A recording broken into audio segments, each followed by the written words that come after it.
Good morning!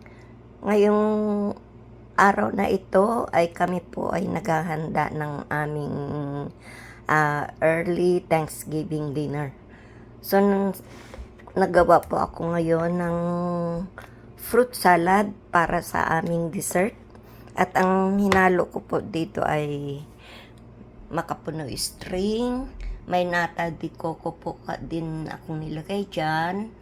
Meron din pong nata di coco na pineapple gel. Meron pong fruit salad. Meron po akong pandan flavor na jelly. Hinalo ko, ginayat-gayat ko po yan at hinalo. At syempre meron din po akong all-purpose cream at condensed milk. So ang ginawa ko po, pinaghalo-halo ko po siya at eto na po ang kinalabasan ng aking fruit salad for dessert.